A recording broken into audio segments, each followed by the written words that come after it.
Hey guys, it's Max on the couch with a Daily Planet exclusive. A lot of people have been asking, how did Lois Lane figure out that Batman was Matches Malone in Agent of Batman? How did Lois Lane deduce Batman's true identity? Because she was about an inch away from getting it. Actually do know that, and I can tell you. Batman first targeted the Falcone crime family. Now, that was pretty weird move for a vampire. You have all of these legitimate hitmen and killers saying they saw a monster, but no one else is saying they saw the monster. That means this monster has a deliberate strategy and target. Seems weird for a vampire. Also, after Harvey Dent was burned and became Two-Face, Lois's big investigation into that with Jimmy Olsen revealed that someone had actually hidden files about Harvey Dent's history of mental illness, specifically a psychotic break in college in which a second aberrant personality emerged. It's kind of weird. How did this guy end up as DA? Oh, because he has a long history of sacrificing everything to strike out against untouchable criminals, despite his mental illness. Could Harvey Dent be Batman? No, obviously not, because he's Two-Face. But could Harvey Dent be an ally of Batman? She was granted an interview with Harvey Dent, and via a coin flip, she was allowed to talk to Harvey instead of Two-Face. Harvey described his interactions with the Batman as conversations not with a vampire, but with a heavily body-armed, incredibly brilliant strategist who stayed in the shadows and was never clearly seen. Lois began to believe that the Batman was actually a group of people, performing a psyop, perhaps another group of rival criminals presenting themselves as a vigilante. But no, because there's that signal. There's that signal on the rooftop. Now, James Gordon denies interviews about Batman because he says it's ridiculous. He always has. But Renee Montoya, another police detective in the GCPD who had a friendship with Lois, you have to keep in mind, was rising celebrity at this point, she let Lois have access to the roof, and Lois got a real close look at that bat signal. Now, sadly, what she was able to learn was not much. You see, the bat signal was actually manufactured by a company in Ecuador with no ties to anyone in Gotham. So that's a dead end. But how did it get here? How did it get to the roof of the police department with no one seeing it? That doesn't make sense. And you know what makes even less sense? The fact that it appeared 1 week before the Batman began appearing nightly in Gotham instead of once a week or twice a month, the way he was for about a year. So this isn't just a group of criminals. This is a group of people with a specific plan for Gotham, perhaps to subvert or take over the Justice Department and the Police Department. Lois was interviewing a lot of guys in full-body casts during this period, and most of them just described a monster that yanked people up to the ceiling and threw bladed boomerangs. It just sounded like madness. Here's the thing. Those guys in the body cast, they almost all worked for Roman Sionis, Maxie Zeus, and the Penguin. The Batman wasn't targeting random criminals. He was destabilizing the infrastructure of organized crime. This wasn't a fight against one crime family. This was a fight against all crime families, and perhaps all criminals. This was a crusade. Lois was fascinated. And here is where Lois's brilliance comes into play. See, she was able to find a common figure with all these crime families. A man named Michael Matches Malone. Matches Malone had appeared in Gotham about 1 year before Batman had. Except no matter who she interviewed, she couldn't get a read on who this guy actually was. Some people said he was involved in racketeering. Some people said he was a con artist who helped people set up big heists. Some people said that he was a hitman. Matches Malone had a personality, but he didn't have an identity. What's even more interesting is that his connections to the Batman were always about 3 steps removed. Almost scientifically so. 3 steps removed. Not involved. Absolutely not a part of the operation. Then why was it always 3? Lois had a hunch. But this hunch was not a quiet hunch. Lois began interviewing everyone she could about Matches Malone, except for the thing is, Matches Malone began to evaporate. Remember how she'd done all that research on like he was always 3 steps removed? Well, suddenly he was 5 steps removed in the same cases. Huh? Someone was covering their tracks actively.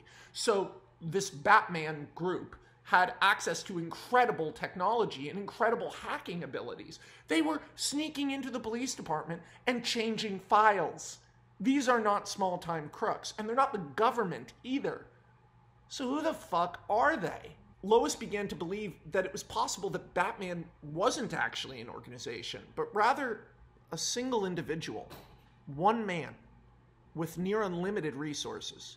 She began to obsessively interview the best assassins in the world, the best fighters in the world. She did this under the guise of doing a story on the rise of masked mercenaries, which the rise of masked mercenaries directly in my DC universe, the rise of masked mercenaries like Slade Wilson and Lady Shiva directly sort of leads into the rise of supervillains, and aka domestic terrorists and lunatics who have a performance art or eccentric element to the nature of their crime.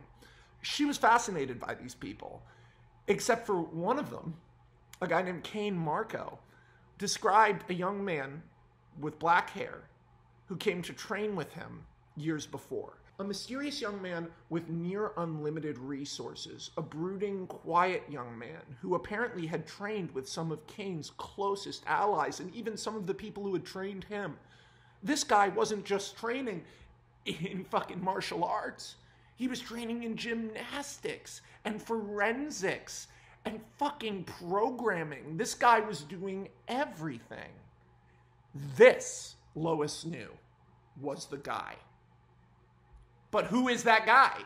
You still just have this name, Matches Malone, which is clearly fake, but she's getting closer, right? She's getting closer. So he's definitely a person, right? He's an elusive but material figure who moves in shadows with unlimited resources and will frantically work to protect his own identity. Now, who would do that? A government super soldier? A spy? No. A private citizen. Someone with a lot of money and a lot of free time. Now, how do you find this guy, this private citizen, this Batman?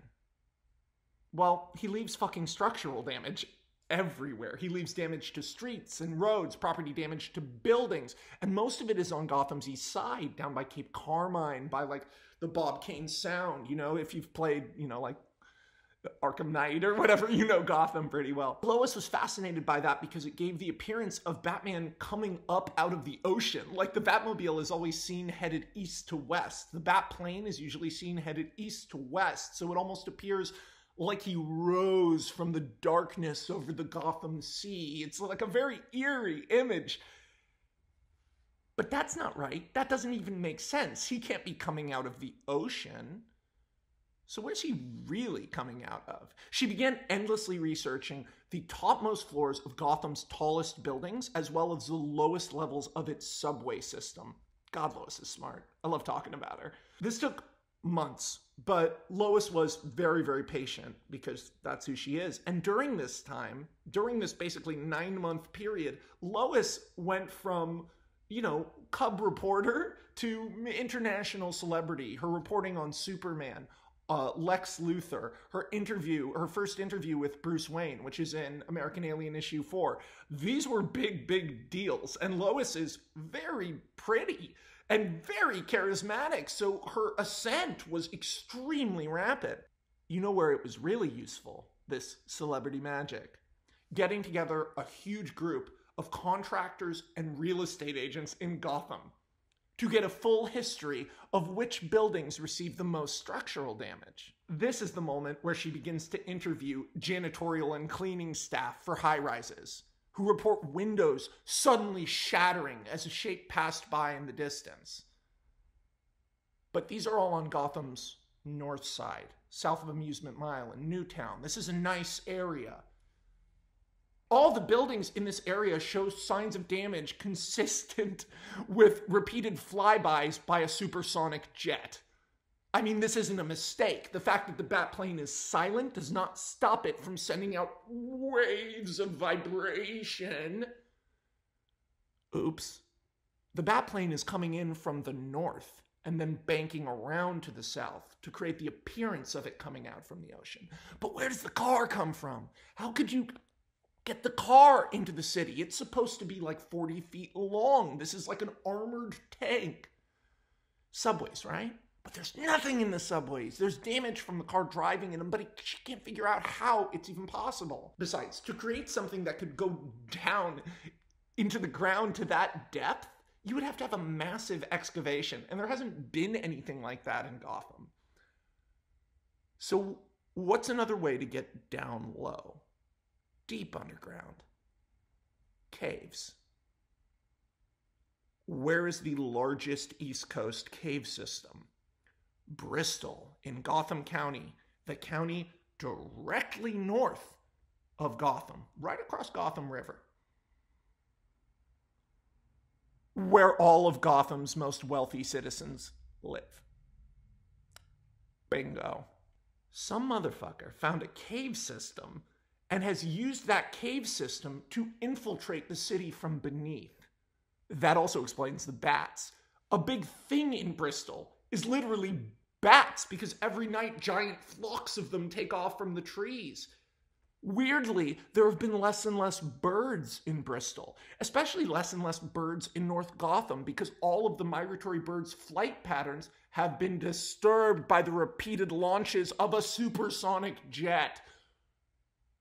So there you have it. Batman is a wealthy individual, access to the Bristol cave system, and near unlimited resources to get a jet and hide his identity at all costs. He has trained for years, wears heavy and high-tech body armor.